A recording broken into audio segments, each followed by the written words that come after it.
Yeah, of course you can. Sure, man. A lot of the time, it's been accepted that it means its context. So surely, if it's okay, if there's 3 or 4 different, you can say one sentence, and it can mean 4 things. Okay. So surely, being as in the Quran, surely there can be one translator everyone agrees on that this means this, without going to a teacher to say, I've just read this sentence and I believe it says this, and then he tells me no, it meant this. Then I go to somebody else and they say, actually no, they may have got that wrong, what it actually meant was this.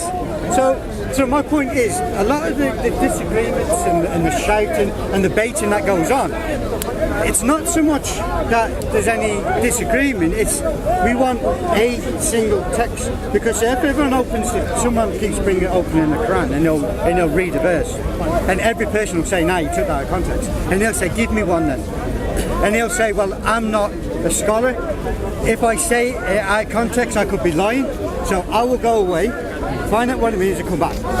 Do we really need to do that in 2018? Okay. So the reason why we need to really understand this issue properly is this. Because we're in 2018 and we are not still talking about the same thing. I've heard what you're saying. We are not talking about a book that is written in 2018. No worries.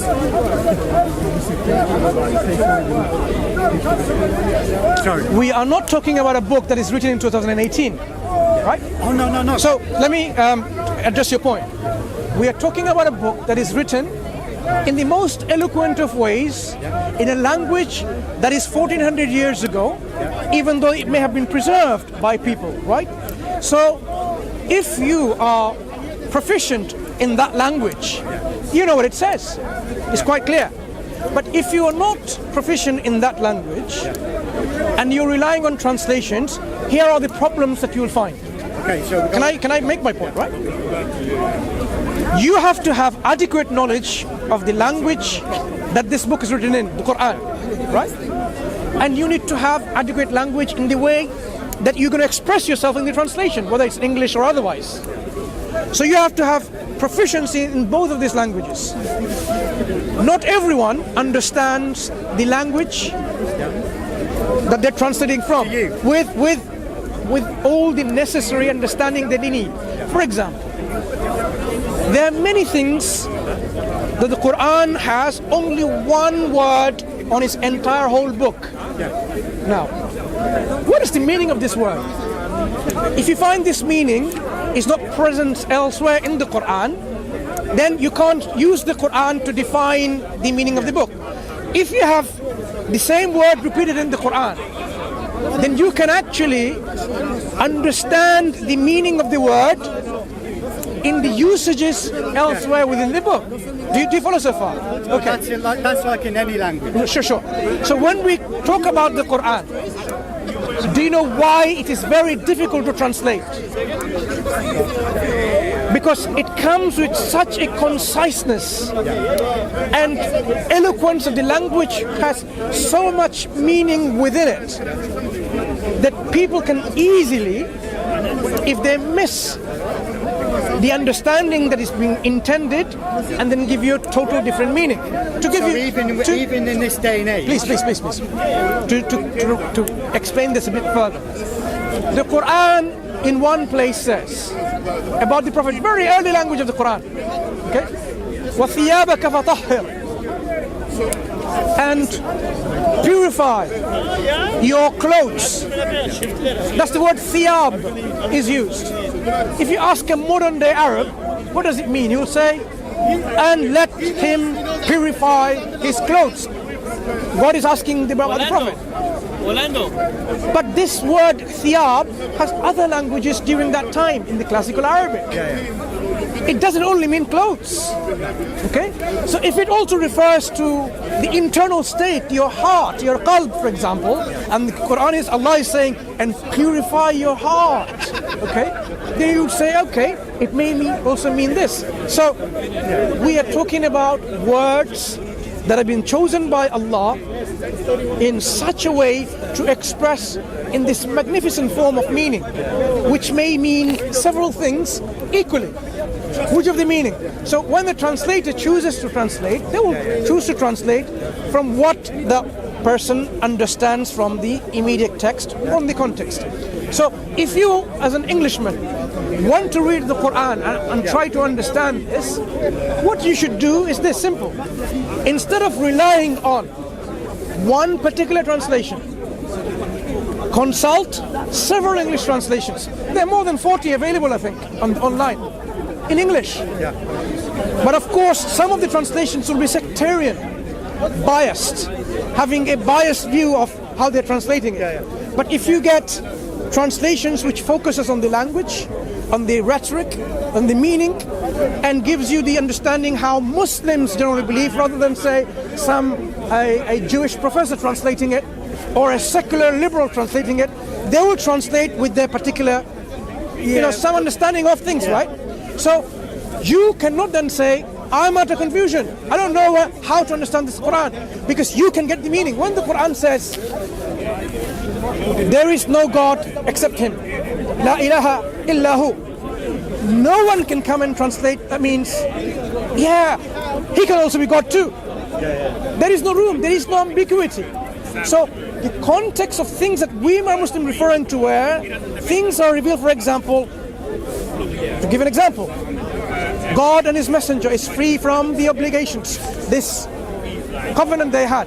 Now travel freely. I'm just going to quote the whole thing, but important aspects of these few verses. Now travel freely for 4 months. When the 4 months is over, go and kill the infidels wherever you find them. Lay them with each ambush and so on and so forth. But if they resist, then escort them to the place of safety. If they surrender and so on. Right. This is in chapter 9. Now, the way it's addressed, if you read even translations, it says God and His Messenger is free from obligation. Bara'atun min Allah Rasul. God is free from obligation that you had with the mushrik. You had with the mushrik. You, who's you? And who are the mushrik? Is it speaking about us?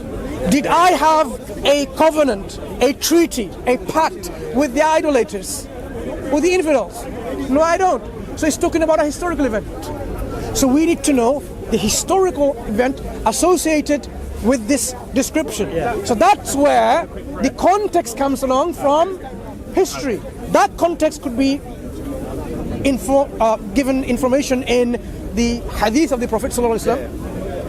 It could be written in the books of the biography of the Prophet, or books of maghazi, what we call the books of wars that have been penned by historians. We're going off the subject though. No, we're talking about how context is established. Yeah. Context is established. It's not just that. Okay, we agree on the context. Yeah. Okay. So when I've seen other people debating, we go back to the original statement. Yeah. I'm going to go next. Why is it even now we still get the same replies? Give me a difference they're debating in the Quran. Just to highlight an example. I'd have to get YouTube out of that. No, it's important to highlight an example of how Muslims are still debating today. And then we can talk about the reason why. The fundamental teaching that Allah has given in the Quran, everyone agrees, whether you are a Sunni or a Shia or a Sufi. So why do we still see people say, I'd have to go to a scholar to tell me what that means, now? Give an example. Because if it's been translated so many times and you've got 4 books of the translation, surely at some point someone would get together and go, right, we need to standardise all these, because there's fractions, there's arguments, and there is no standardization necessary. Do you know why it was not necessary? But then you're never going to get the true meaning unless you because someone's got. I'll clarify the same example I've given. Yeah. The example about fighting the idolaters who had a treaty with the Muslims then. Yeah. When they broke the treaty, these pagan idolaters, Allah and Prophet was instructed to say, now because the treaty is over, you are now back in a state of war. I think give them 4 months to travel. Yeah. When the 4 months are over, then you can actually go and fight them. Not before that. So people, if they didn't go and learn about the historical event, because the Quran doesn't give you that history in that particular few verses, few ayat. It doesn't tell you, oh, it's referring to the Pact of Hudaybiyah, it's referring to the pagans that were that. Do you follow? So a ordinary person without the background knowledge, reading that translation only without the footnotes, without the explanations, they would need to resort to who?